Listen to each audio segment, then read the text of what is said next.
I'm Mark Skidmore. I'm the director of the North Central Regional Center for Rural Development. Welcome to today's webinar. The webinar is titled Fiscal Stress After the Great Recession, a study of rural counties in the U.S. The two lead researchers on this project were Dr. Biswa Das, who is an assistant professor in the Department of Community and Regional Planning at Iowa State University, and Dr. John Leatherman, who's a professor in the Department of Agricultural Economics at Kansas State University. And they've done actually I was a part of this work as well, but we've been working for a while now trying to assess what is happening with rural counties in the United States following the years following the Great Recession. And so with that introduction, I'd like to pass it on to John, who will be doing the webinar today. John, thanks again for coming and doing the webinar. Well, thank you, Mark, for your assistance in the entire project. Unfortunately, Biswa Das is unable to join us today, so I'll just do the best that I can on my own. I'd also, though, like to acknowledge our other partners on this project, including Judy Stallman from the University of Missouri-Columbia, Craig Maher from the University of Nebraska-Omaha, Mark Skidmore, of course, and Bonnie Bressers from Kansas State University. I'd also like to acknowledge our project sponsor, the North Central Regional Center for Rural Development, who has supported this work over some period of time and supported the development of a large research proposal that we are hopeful will eventually achieve successful funding. Now, with this work, I'd like to just talk a little bit about some of the motivation behind it. Of course, we're all aware that the Great Recession, 2007 to 9, caused a lot of fiscal challenges for both states and local government. The literature, though, and the research that's been conducted with regard to fiscal conditions since the Great Recession is largely focused on cities and mostly on larger cities. Rural counties have not really received much of any research attention, and what we were interested in learning was what were the fiscal conditions in rural America after the end of the Great Recession and since that period of time. And we were also interested in trying to determine whether there were some innovative ways that rural counties in particular were responding to the fiscal challenges that they've faced. Our objectives of the study then were to enhance our understanding of recent county government fiscal condition and management in response to the recession, to see the resulting changes in state-local government fiscal relations within the context of post-recession fiscal austerity, and to focus most closely on the conditions that exist in rural counties. Our study actually involved a survey of state counties association executive directors. We had sort of a two-part research methodology that included an online survey that gathered some objective indications of fiscal conditions that exist. Then we followed that with direct telephone interviews to our study participants to get more of a qualitative understanding of the situation that exists. In general, we did most of this work between about January and April of 2016. We were successful in reaching a fair number of the executive directors, and indeed they had been in their respective positions for a median of about 10 years, and so they had a good deal of experience with regard to their member county fiscal conditions. Currently, there are 54 of these counties associations that are listed on the National Association of Counties website. In response to the online component of our survey, we had about a 36% response rate, looking at the various census regions and the representation geographically, 7 from western states, 5 from the Midwest, 4 from the South, and 2 from the Northeast. For the telephone interview component, we had about a 40% response rate. Overall, we had about a 54% response rate, with executive directors responding to one or both of our survey initiatives, and they represented approximately 63% of the counties in the United States. So we feel as though we had a fair representation of what's going on in rural counties in the United States. First, with regard to our online survey, we asked a number of questions with regard to the status of revenues since the Great Recession, and we asked what has happened with property tax revenue since the end of the recession. And in general, there has been a slight increase in property tax revenue collections. There's been a more substantial increase in fees, licenses, transfers, etc. Sales tax, of course, isn't applicable in some states, but where it is applicable, it was about evenly split between those who viewed that revenue source as increasing or declining. Tax delinquencies have increased since the Great Recession, but home foreclosures have stabilized and remained stable since then. In asking questions with regard to rural population change, the large majority indicated that the rural populations were continuing to decline. We asked about the outlook post-survey in 2017 and beyond, and we asked what did the executive directors believe would happen with property tax rates. In general, they saw that property tax rates were likely to increase somewhat, sales tax rates were likely to increase, and more than half indicated that fees and licenses, they anticipated a somewhat more substantial increase. We wanted to ask some questions with regard to intergovernmental aids and intergovernmental relations. And with regard to federal aids, the executive director indicated that in general they remain fairly stable or declined since the Great Recession. In the vast majority of states who responded to our survey, state aids have declined since the Great Recession.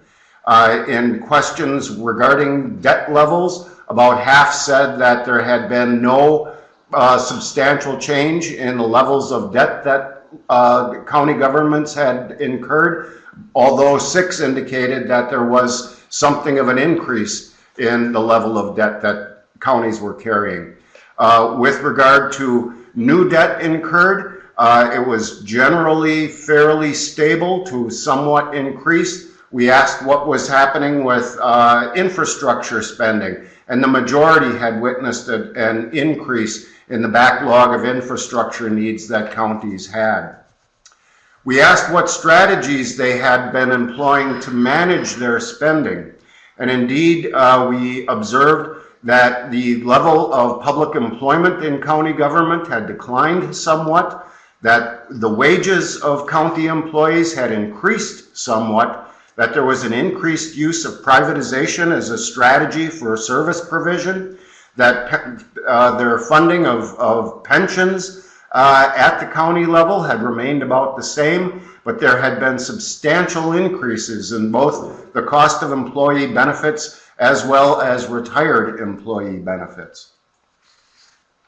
We asked what they saw as the outlook for management strategies, and they saw that they anticipated an increase in their levels of human services funding, that they anticipated an increase in interlocal cooperation among local governments for service provision, that they anticipated that the level of employment would remain fairly stable going into the future, that wages were likely to increase somewhat, and they anticipated very substantial increases in both the employee share of healthcare premiums that they would be expected to pay, as well as an increased reliance on general fund balances as they tried to build up some bit of reserves in anticipation of future needs. Turning then to the telephone interviews that we conducted in the qualitative portion of our research initiative, we have to first of all acknowledge the fact that we spoke with county association executive directors. And so we're really only getting the county side of the story. And if we recognize that counties associations are primarily advocacy organizations, it might be unsurprising that perhaps these executive directors were a bit defensive on behalf of their membership, if you will. But once again, there is no corresponding organization that can offer a perspective on our questions at the state level. The State Governments Association really is an advocacy organization to the U.S. Congress, and there is no unified voice that sort of talks about state-local relations on behalf of all the counties. And so once again, we have to acknowledge that we're only telling one side of the story here when we talk about these kind of qualitative perspectives that the executive directors had offered. But nonetheless, we see it as a valuable perspective to understand and hope that in presenting the information, it can stimulate something of a dialogue about the status of state-local fiscal relations that exist. We asked them about state policies that helped or hindered fiscal conditions. We asked about issues facing rural counties and whether or not there were any innovative response strategies that rural counties were employing in response to their fiscal challenges. At the time we were conducting these interviews, most states, it was the springtime, most states were in legislative session, and it was really tough trying to hook up with these people to talk. But when we did, in general, we were able to reach the executive director, and our interviews lasted anywhere from 20 minutes to well over an hour in some cases. First, we asked about policies that were negatively impacting counties in general. And I would say that overall, we would have to characterize there being a sense of a general disconnect between state legislators and local legislators. There's a strong sense that state legislators do not understand the local situation nor trust local legislators to be able to deal with it responsibly. We observed that there was indeed something of a residual effect associated with the economic recession. What most states did at that time was to dramatically cut state aids to local government, and since that time, many of them have never been restored, and counties feel as though they've never been made whole from the burden that they were forced to carry in helping to manage state budgets. There was a general sense that there was a lack of local control, that states were constraining their ability to respond to their needs or otherwise compelling them to take actions.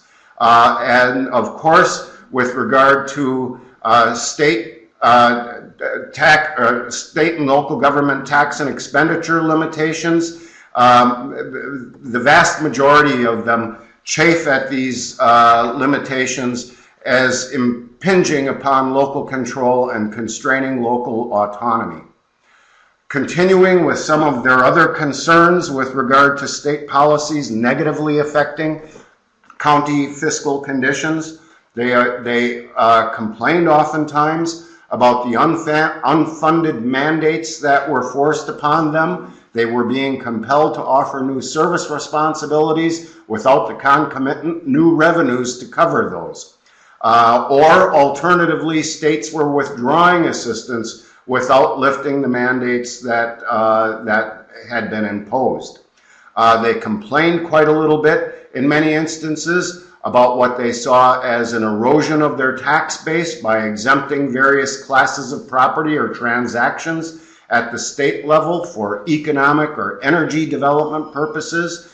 And that indeed may be the case, although we do need to acknowledge that local governments themselves are more than willing to exempt classes of property when they see it as being in their economic interest.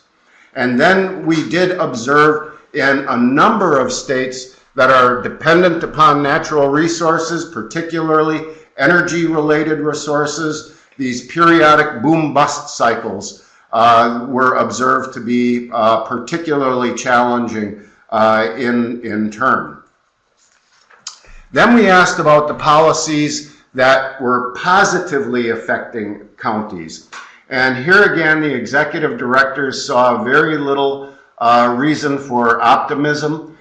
In some instances, there had been some modest revenue enhancements, but any significant local government assistance largely had been enacted years before by way of programs such as city-county revenue sharing or local ad valorem tax reduction type policies. Those are legacy policies and really there's been no substantial assistance since that time.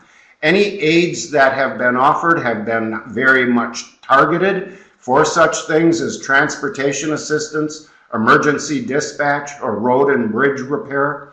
And increasingly, states are turning to one-time funding programs that create a limited pool of resources that can be that they largely make available by competitive application.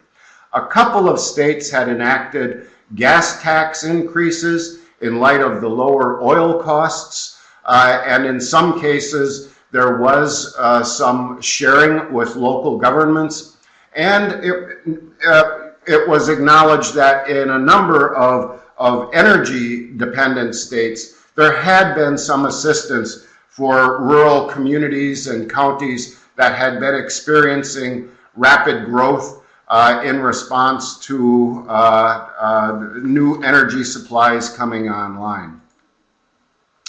Then we asked specifically about the challenges that rural counties were facing. And almost across the board, they identified the dearth of economic opportunity and the associated declining population and tax base necessary to support public finances. A couple of fairly insightful executive directors, in my view, talked a bit about the leadership gap that is opening up in many rural areas. What goes along with the outmigration of the population is really the effective leadership and volunteerism that's necessary to sustain many of our rural communities was harder and harder to fill that gap.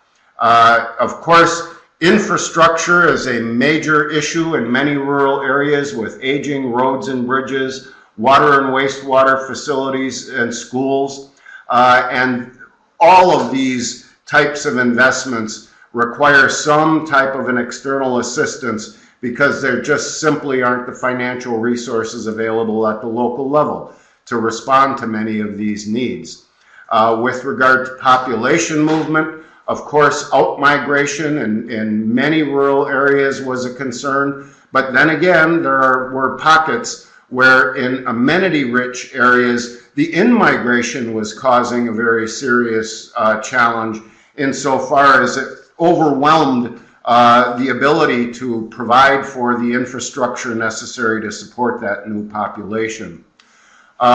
Service reorganization is a significant challenge that the executive director saw, particularly with trends toward moving toward community-based services for such things as mental health and corrections type assistance. In those states that had foregone Medicaid expansion, that was seen as a very substantial burden given the expansion of health-related needs, and particularly those relating to mental health, and increasing law enforcement needs, particularly as we are keeping more offenders in the community, close to home, rather than moving them toward larger institutional facilities. They saw health and education as two challenges in particular, with local needs growing in relation to health and mental health, growing much faster than the assistance needed to deal with those kinds of problems. And of course, local schools, The buildings, equipment, technology are all becoming antiquated, and they saw that as a particular fiscal challenge for many rural counties. When asked about the notion of rural innovation, something we were very interested in, to be honest, many were hard-pressed to offer any examples of what they viewed as innovative responses to fiscal stress that the counties were dealing with. If they identified anything, they generally identified such things as regionalization in areas relating to mental health, economic development, a couple of cases of public health and law enforcement, particularly jail services being provided on a regional level. There were instances of consolidation and some informal cooperation, particularly targeting emergency dispatch services and solid waste. And what we still have ongoing, an effort to gather a number of case studies that we would like to be able to feature as being innovative on behalf of rural counties facing fiscal challenges. But when you follow up on many of these hopeful references, if you will, there generally tends to be sort of less than meets the eye when you dig right into it in terms of how it is saving money or expanding services or offering more effective services. So indeed, to the extent that there is any suggestion as to some instances that we might follow up on, I certainly would welcome any suggestions that any of our participants today might offer.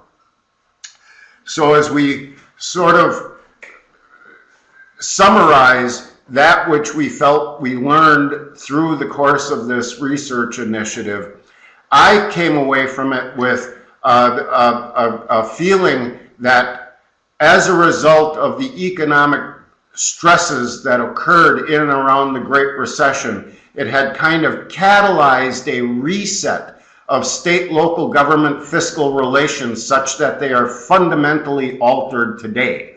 And indeed, what we observe is that local government aids and revenue sharing have been substantially curtailed or even eliminated, that there has been a transfer of responsibilities and various unfunded mandates that had occurred, that indeed tax and expenditure limitations are limiting local flexibility and the ability of local officials to respond to needs that they encounter, and that local needs and responsibilities are growing overall, especially in relation to health, mental health, community-based services, law enforcement, and infrastructure.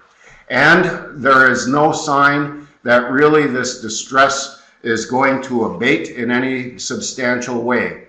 And sort of coming to that conclusion of my own and going back to the literature, I would point out that there have been other researchers that had been looking at it, and in particular there was a seminar that LaPlante and Honadel put together back in 2011 considering the impacts of the Great Recession, and they characterized the circumstance that exists today as the new public finance. And they have asserted that there is a permanent change in state-local government fiscal relations. And indeed, focusing principally on conditions at the state level, they observe that enduring revenue constraints and the rising liabilities associated with pension and retirement costs, coupled with the rising costs of healthcare, the aging of the population, and uncertainty over future budget demands, has created a circumstance of permanent fiscal stress that will exist at both the state and the local level. And indeed, they had a number of the participants in their seminar had identified a number of issues that they felt were key to this circumstance and some sense of what needs to be done going forward, and indeed, overall, this sort of pre-recession model of state, local public finance, if not broken before, certainly has been severed at this point now. And indeed, the needed changes that we can identify would be exceptionally difficult in the current climate, and there is considerable doubt that we will be able to sort of improve that situation. Some of the suggestions that had been made is the need to take a longer-term view of fiscal conditions that exists. Typically, legislators utilize a very short-term perspective in response to budget challenges and do short-term solutions such as across-the-board cuts so that everybody shares the pain. Well, generally, that's not terribly effective or smart. And indeed, the recommendation is to focus on long-term cost containment strategies, identifying priorities, and targeting where you preserve your capacity to support services and where you're going to cut spending. Focusing on sustainability, more sustainable service provision through building reserves in good times to cover the downturns. Instead, what we tend to do when the economy improves is cut taxes, and then we don't know where the money is going to come from when we face that inevitable downturn. There's another element that needs to be acknowledged here, and that is the idea of trying to maintain as much as possible a state of fiscal wellness in good times and in bad. And this is the suggestion of greater use of fiscal indicator systems to try to keep fiscal health in good condition. There needs to be full accounting of needs and obligations. There's much too much focus on the here and now, this fiscal year, this next contract cycle, and how we're going to get to next fiscal year. What we need to do instead is recognize that there are a lot of long-term implications to the choices we make today, and we need to maintain a long view to plan for obligations beyond 2 years or 5 years or 10 years. We would call perhaps for a greater level of local government flexibility, and this indeed is to give local officials greater, not lesser, autonomy in responding to the needs that they exist. And in general, we find that they are really quite responsible in meeting their needs and their obligations.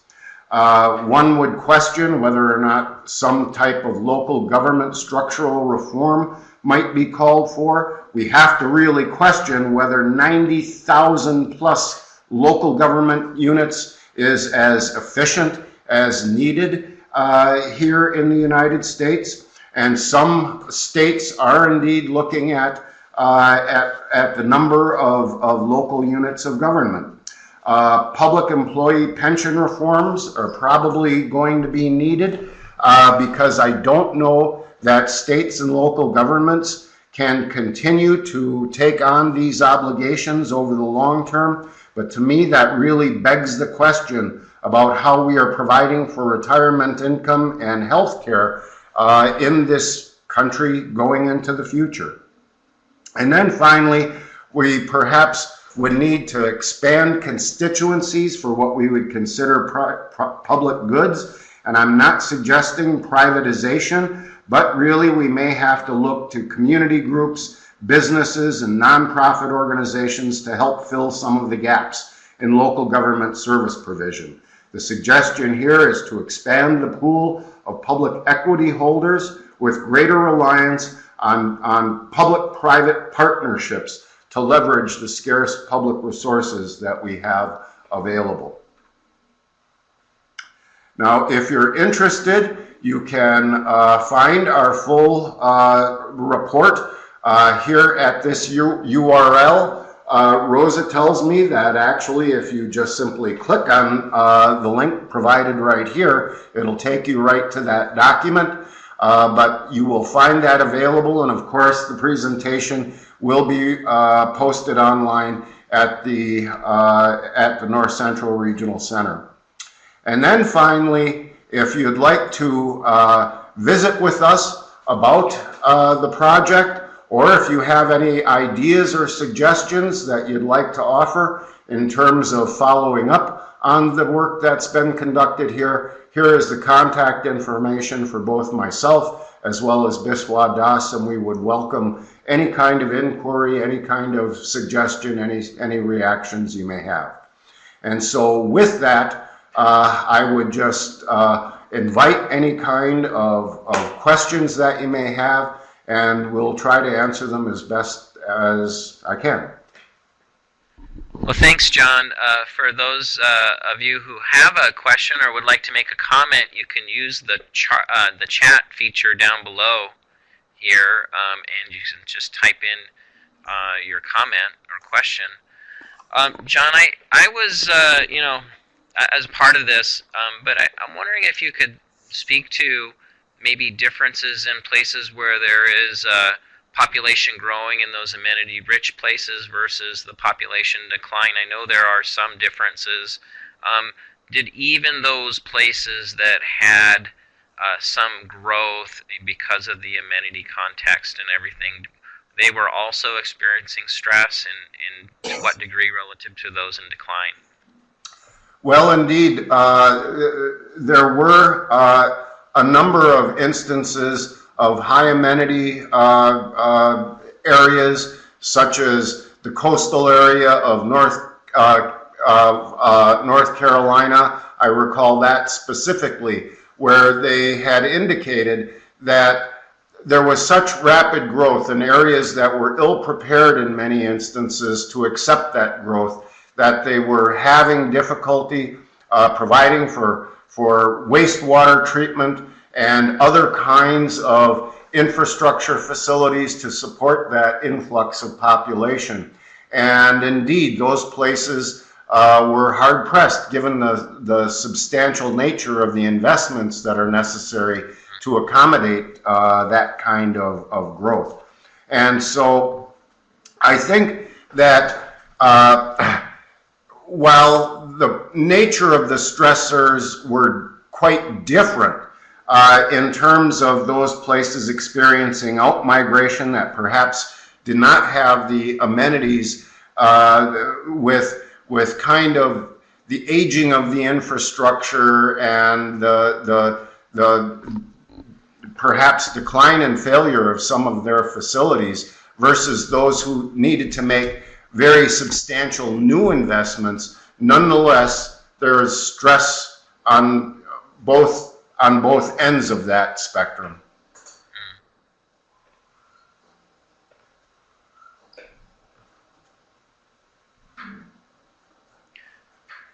I don't see any comments coming in on the chat section here, or the chat feature.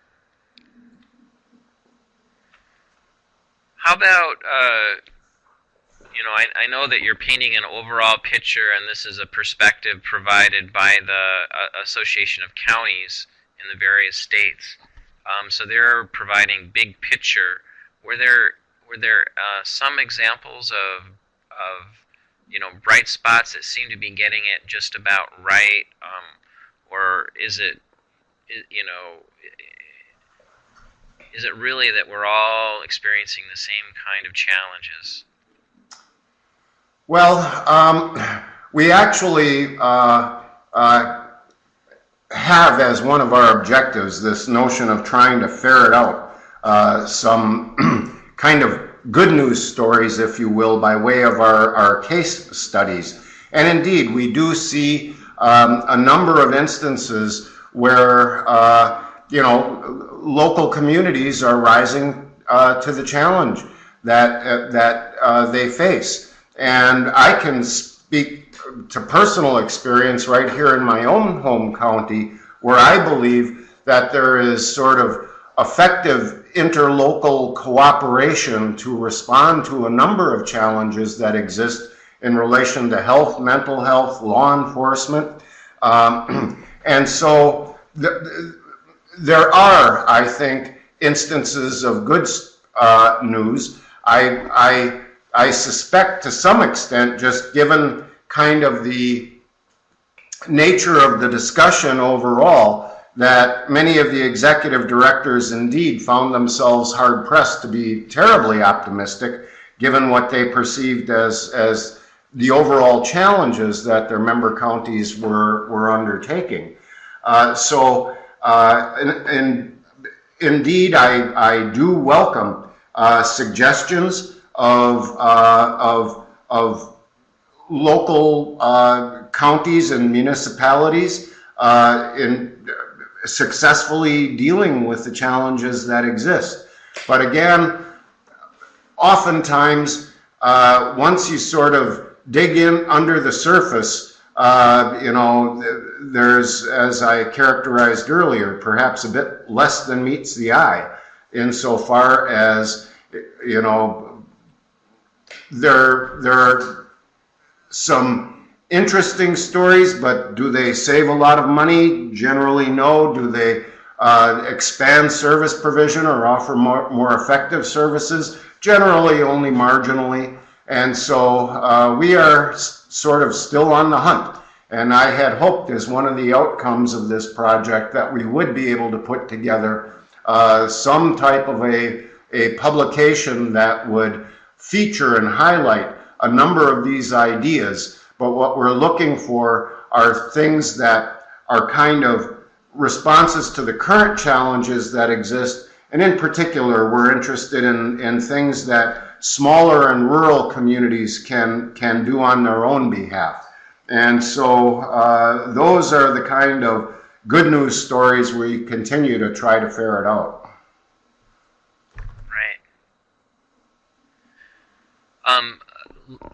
Last year I had a speaker from Strong Towns, and I guess the message from his organization is that oftentimes communities expand the infrastructure and expand,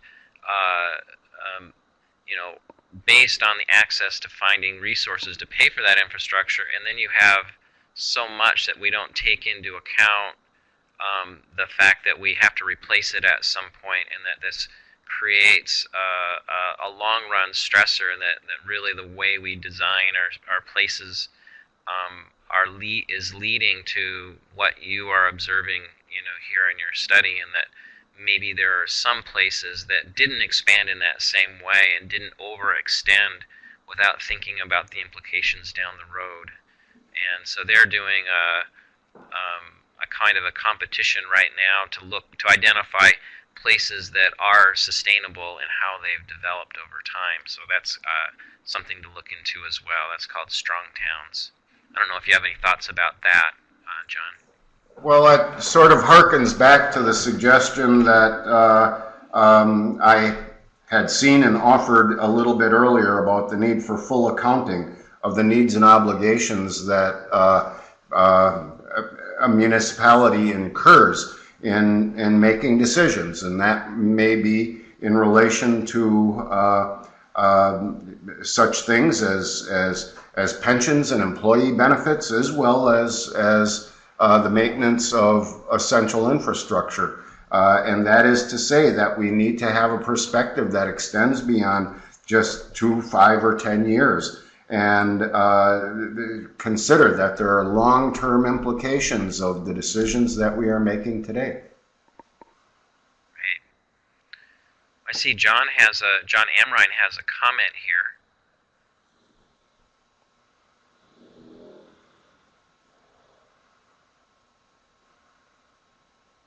And then while you're reviewing that, John, Rosa has provided the link to the Strong Towns website for those who are interested.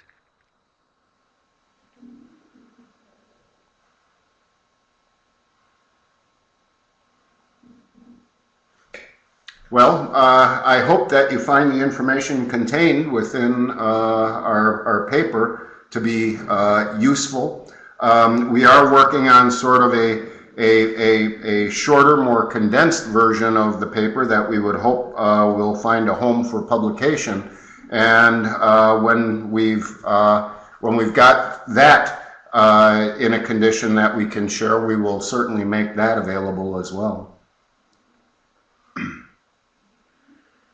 Well, good. Thanks so much, John, for pulling all of this information together for us. And we'll have this webinar recorded and available via YouTube here coming soon as well. So you can share. We'll share that broadly too.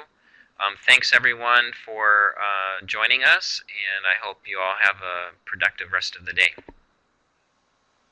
Thank you. Thanks again, John. Thank you.